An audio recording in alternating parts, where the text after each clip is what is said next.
Yeah. 1 Corinthians, the 9th chapter, the 19th through the 23rd verses, and 2 Corinthians, the 6th chapter, the 14th through the 18th verse. Um, Somebody want to read the 1 Corinthians? It doesn't matter to me which version you may choose. 1 Corinthians 9, and maybe the other one can read 2 Corinthians 6. Somebody want to read 1 Corinthians 9? I'll get this 2 Corinthians. I'm sorry, I can get 1 Corinthians.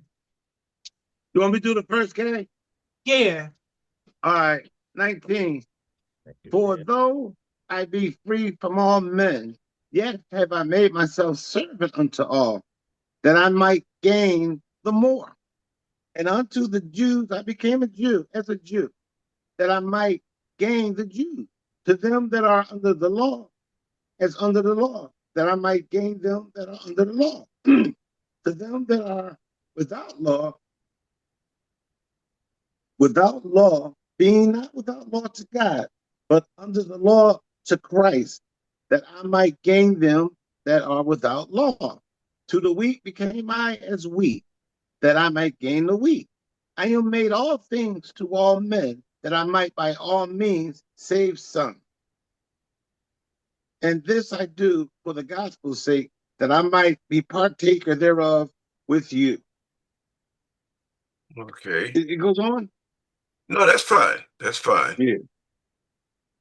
In 2 Corinthians 6th chapter, the 14th through the 18th verses.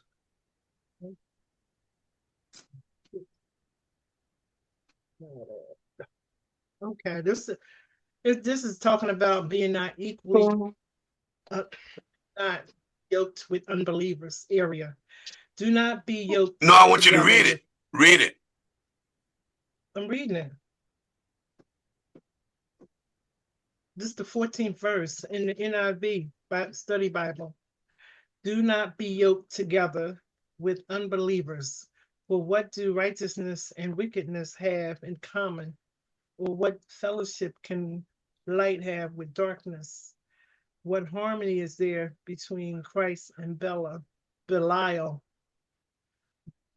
What does a believer have in common with an unbeliever?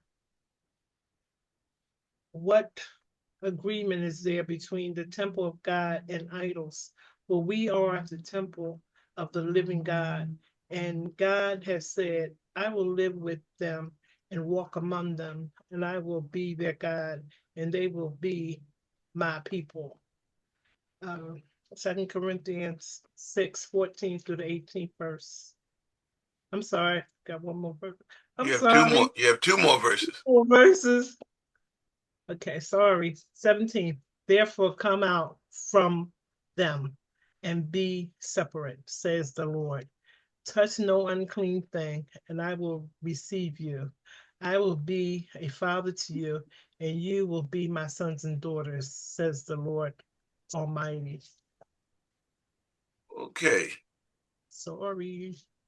Now, I asked to read these two verses and not looking for a whole lot more, but these two in particular, because I've heard many people, a number of people, I'll say that this is a contradiction here.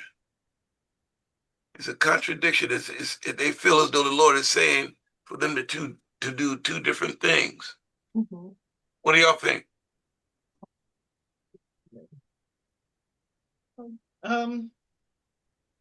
In 1 Corinthians 9:19 to 23, I wrote down personal. It's talking about personal evangelism and how you have to come down to that person's level if you want to how so you can relate to them. You're not compromising your salvation. You just come into their level of But what does that mean? What does that actually mean? I'm in agreement with you thus far, but what does that actually mean? To come down to somebody's level. Okay. for instance, like you can't talk to a child the way you talk to an adult. So, I mean, not using adult words, but using, some child words, not acting like a baby or anything like that, but coming down to their level. Um, that's what I use, for instance. Okay. What does that mean if I'm talking to people that, let's say, they're thieves? Must I become a thief in order to try to relate to them? Oh, no, So this is no. where I think some people uh, get the misinterpretation of the text is when they look at it on the surface, to try to be just like that person is. That person says, "Well, yes, I'm an addict." They say, "Yeah, well, I know what that's like. I'm addicted as well as that." So what does that? So when we say when he says, "As unto the Jews, I became as a Jew, that I might gain the Jews." Okay, what does he mean by that? Oh, he's identifying with them. Not he might not be one, but he's identifying with them. But Um, yeah, but that's what we're trying to figure out. How do you do you're that? not you're not coming down to you're identify say you talk whoever you witness to, and in the conversation you can identify with some of the things that they're going through that you have gone through. Okay. Okay. So um to me that's what that means. Okay. Okay. I'm not doing what you do, but I can identify with some of the things that you're doing that I've done. Um, some people come to people holier than thou, but you can't do that because you have to let them know some of the stuff that you've been through. You know, What do you think about that, Deacon Mose? Yeah. Well, it's two. It's three issues here. One is why is he saying he's doing this, and the reason for that is he's trying to gain them to Christ. Number one. Number two, why is he saying he become under that? And it's like Deaconess said here, he's trying to be. He don't want to be condescending, nor do he want to be high and mighty to him. He want to be on their level of understanding. That's number two. And number three is, but well, it's pretty four. Whatever he did, he put that in there that not he's going to do whatever he can, but always under the law of God. That's you can't skip that out. Whatever he's doing in this, he's going to be under the law of God. That's number one. And number two is he's on a mission from God to win souls. This is why he's doing this. On the other, oh well, we didn't get to that one yet. But he's on a mission, and he's not moving outside of the laws of God and whatever he do and all this. So that covers all that under that. So I'm. This is where I'm trying to. Understanding, and I think this is where many people flounder in this area. So I'm ministering to a Muslim, um, and I'm trying to gain them to Christ. How do I do this? How do I relate to them and gain What? and bringing them to the Lord? So how do I become as them? How do I do that? Well, that will fall under study to show yourself approving to God. Because if he's talking to those that's under the law, but he's still under the law of God, if he's talking to those that are Jew and he's not a Jew, he understands the Jew tradition. He understands the traditions of those under the law. He understands those that's without the law. Whoever he's with, he understands a little bit of their familiarity in whatever they are. That way he can talk to them and he can relate to them. He's not becoming one of them, but it say that because that's in the old English, that's how they talk.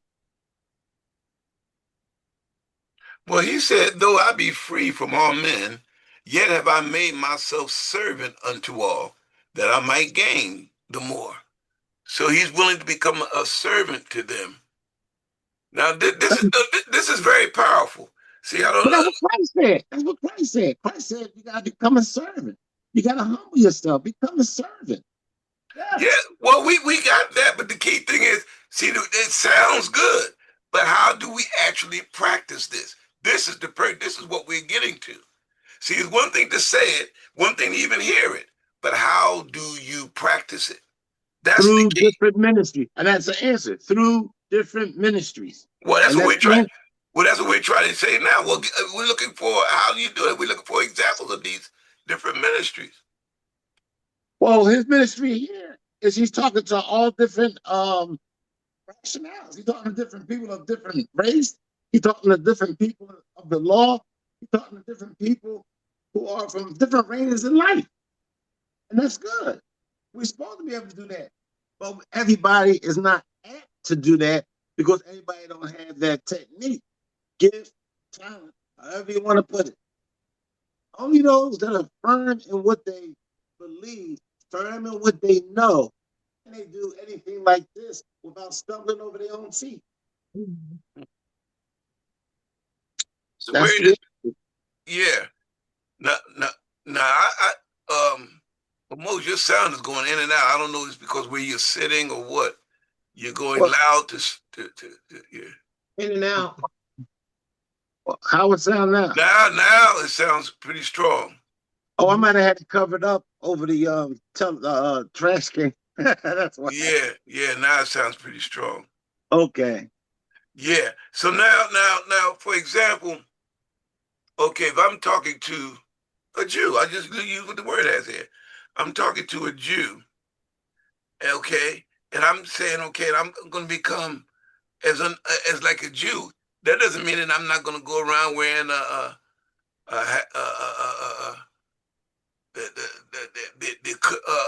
their tradition. I may not be well versed in all that they do, but if that Jew was coming to me and sharing with me that, listen, I have been brought up under Jewish tradition, or what we've been taught, and I said, well, I can relate to that because I've been, I can relate to what you're saying, and that I too have been um, brought up in different traditions and such that.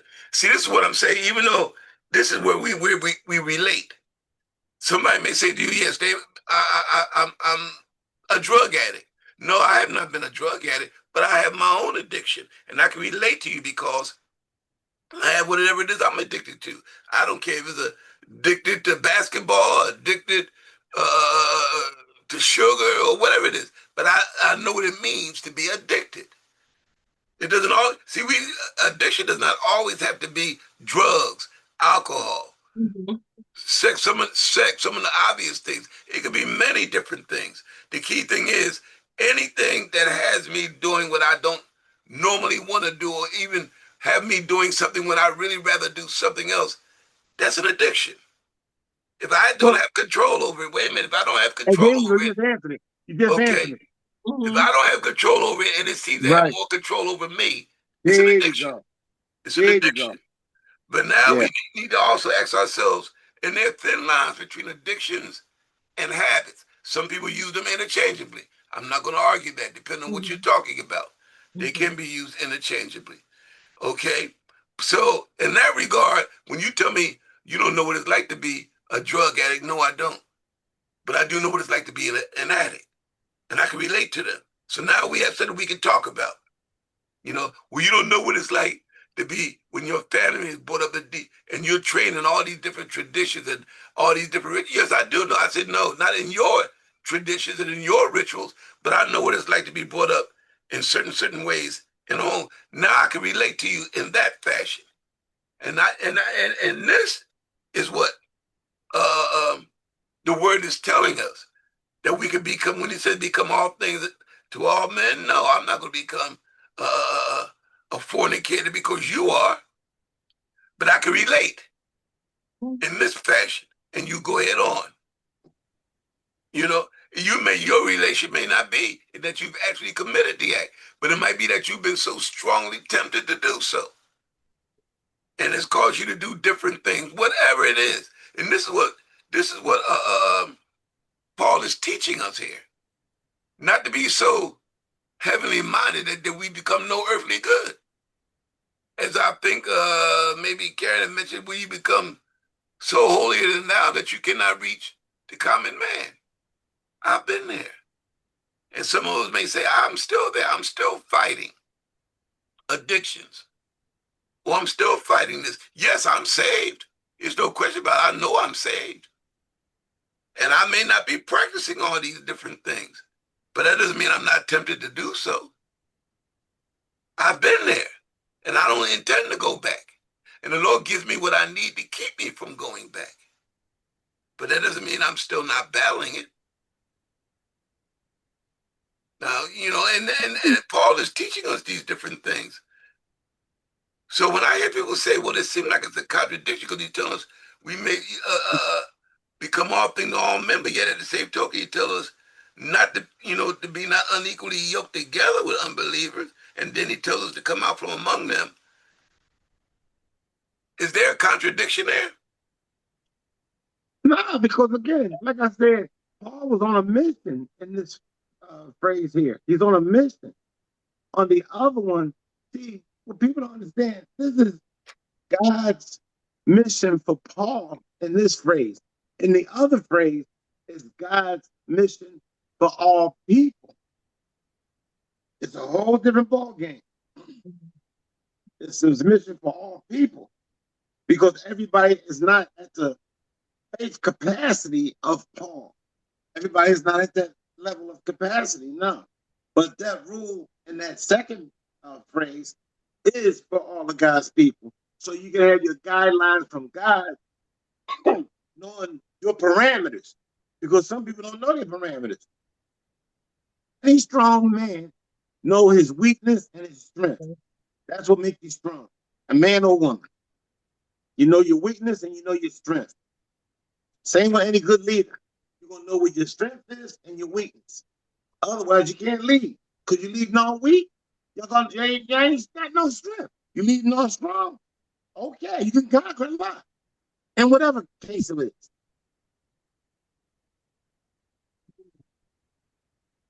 Good point. Good point.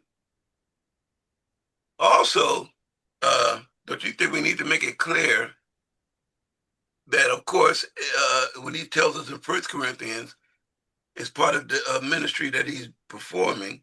When he says, do not be yoked together with unbelievers, he's talking about a union here. Of course, he's talking about being married to someone.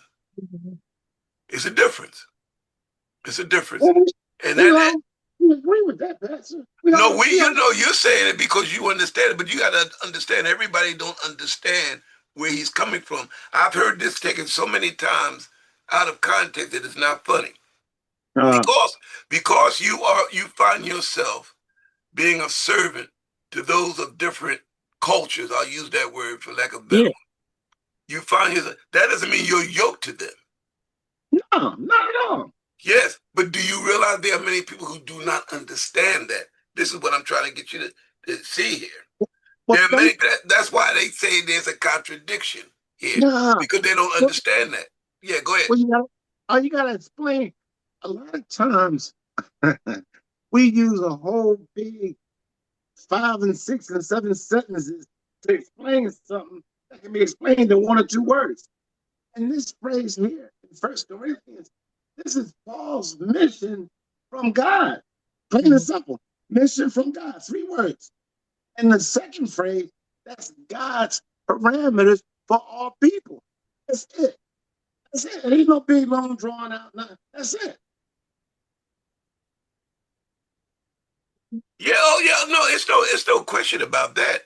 That still doesn't take away the question that person had. Well, yeah, but it seemed like Paul is doing something where he says later on that we should not be doing. He's yoking himself with unbelievers. But you need the key thing, that's what they're saying. And this is what we need to make clear is that no, he's not yoking himself with them because he's ministering to them. That's not yoking himself. Yes. Right.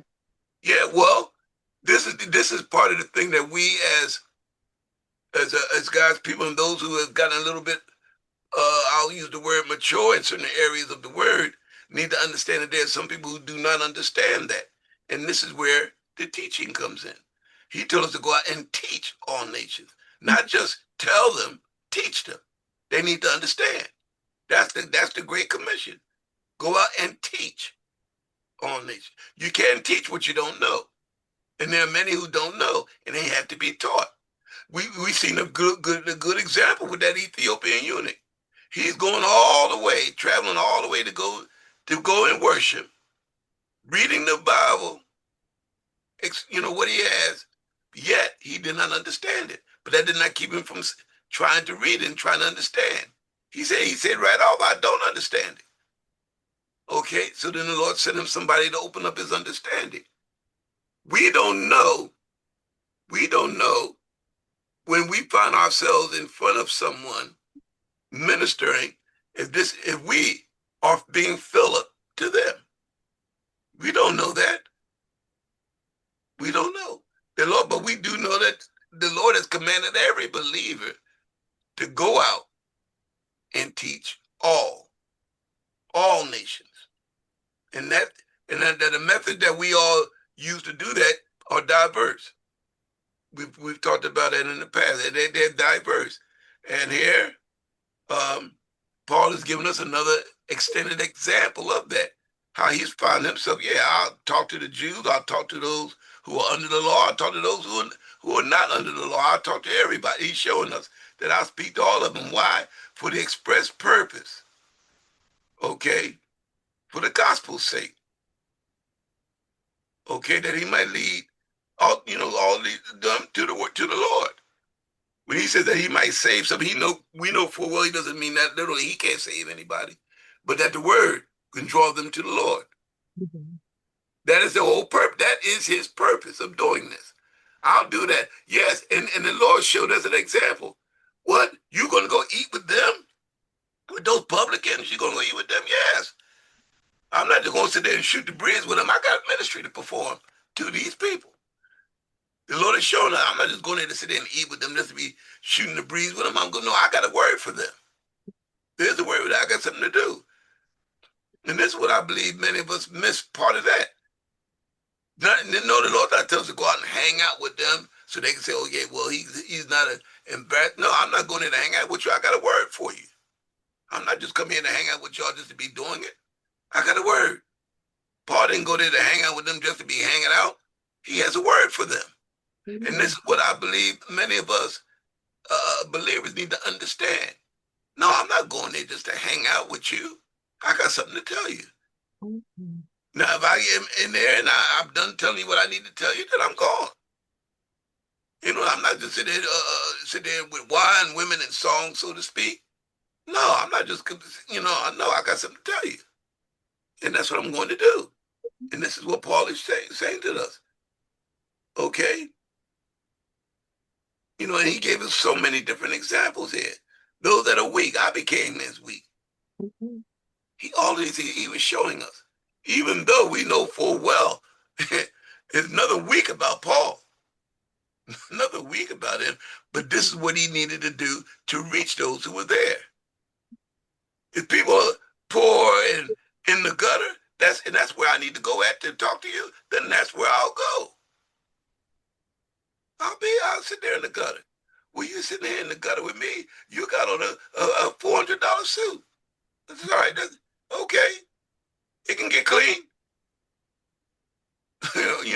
And if it don't, well, oh well, it's just clothes. And this is what we're getting. We're getting from Paul. This is what he means, and I think many people misinterpret this. They misinterpret it, and they missed the point. They missed the point. What do you think? Well, yes. Again, on this first one, this is Paul's mission from God, and on the second one, it's God's parameters for all people.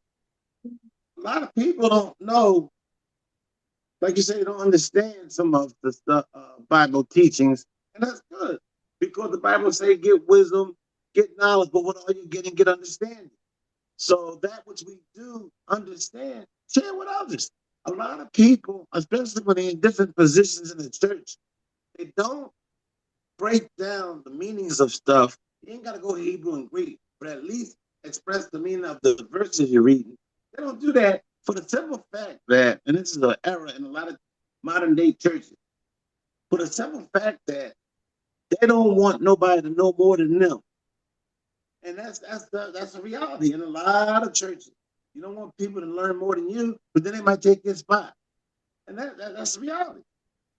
In a lot of churches. I've been in big and small, in a lot.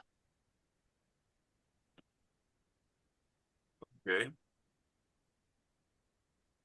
So we do agree it's not a contradiction here. They're actually No. two.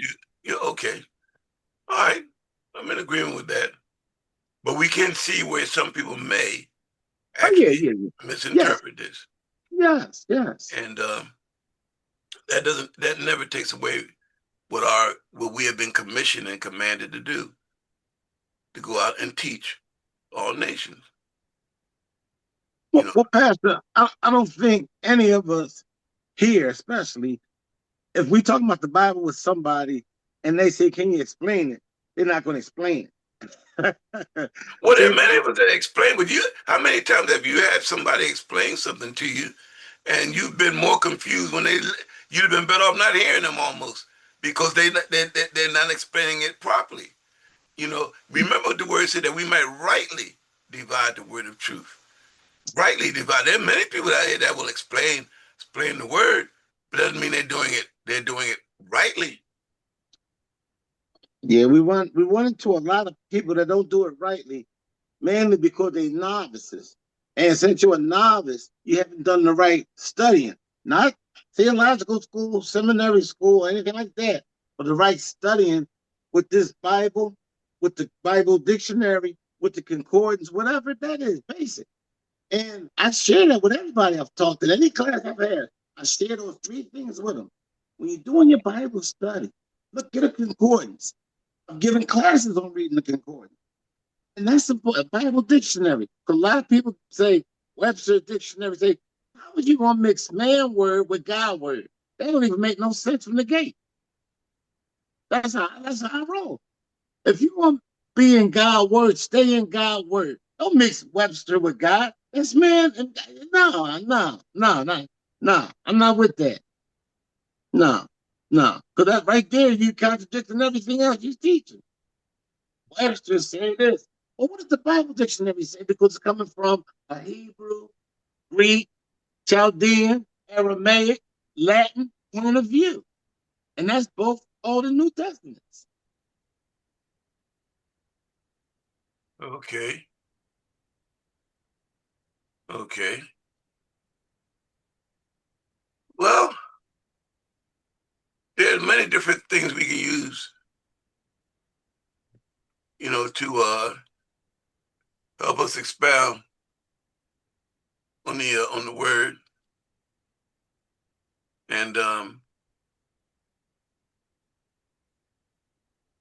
not saying that there's not a place for Webster. Sure, I believe there's a place for Webster.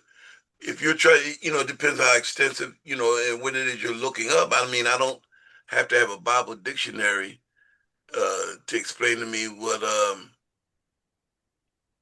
grapes are. I'm talking about grapes in a Bible passage. You don't have to be a Bible dictionary to just explain that to me. But I understand what you're saying.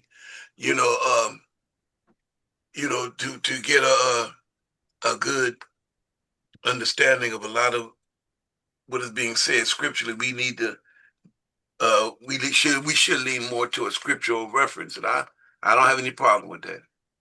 I don't have any problem with that. Um, But what Deaconess say? What she got to say? Um, you know, Pastor Cotton always tell us, like, if you don't understand a word, look it up. I would use that for that, but I know that I would use various Bibles to get an understanding, not just the Webster Dictionary. I need to know if there's a word there I don't know. I'm going to look it up in the dictionary. But to get complete understanding, I have to look in other Bibles, NIV, King James. Um, I look in the date.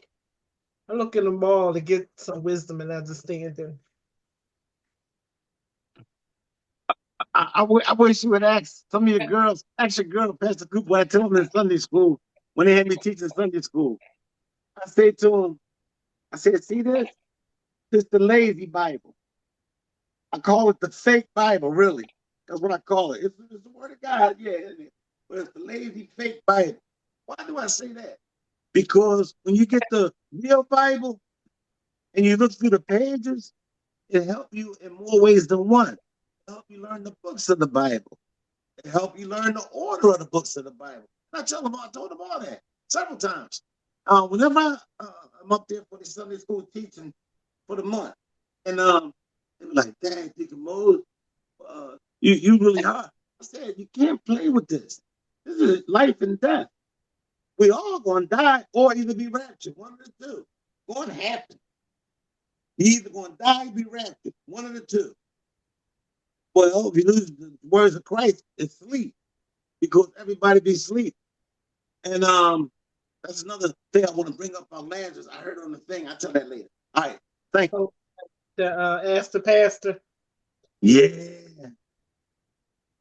Wow. That was a good one. Well, Cool. before we go off on a tangent, I don't want us to go way out there and not leave from where we started. First of all, good evening, Pastor Tom. Good to see you. Good to be seen and good to Yeah, we were looking at 1 Corinthians, the 9th chapter, the 19th through the 23rd verses, and 2 Corinthians, the 6th chapter, the 14th through the 18th verses. We were talking about how some people feel as though there's a contradiction here. We were just looking at some things and then and pointing out the gist of it. I'm not going to go over everything that we've done, but the gist of it is that many people they're just misinterpreting, misunderstanding what they're reading. It's not a contradiction what Paul is saying here, and we've agreed with that and put it out. What they're actually about, and we gotten to the point where we were talking about part of what the Lord has commissioned and commanded us to do. And Paul is kind of elaborating on that mainly in the 1 Corinthians in the 9th chapter. The 2 Corinthians leans more to those of us who are to be old fashioned, leaning more to a marriage or being married to someone. We don't go along with this trying to okay the dating, shacking up, and all of that stuff. And understand what he means there. But that's where we kind of landed in a nutshell. There was a little bit more to it, but that's basically where we kind of landed with these two. We were just about at the end because we're about past our time, but if you wanted to say anything, Pastor, you're more than welcome, of course. Well, I was listening to, I like what the First Lady said about the idea that we have so many different versions of the Bible that when we read different versions, a lot of times by reading different versions, we get a clearer understanding of what the text is saying. I knew I needed it when I was young as a Christian. The these and the thous and King James was killing me. I had a hard time reading the these and the thous. But then it came out with the New World, the New Living Translation, which is not a great translation, but it helped me understand some things that I didn't understand before in the King James Version. So I thought that was helpful and is helpful. And then what I was thinking about was what Moses said in relationship to the technology.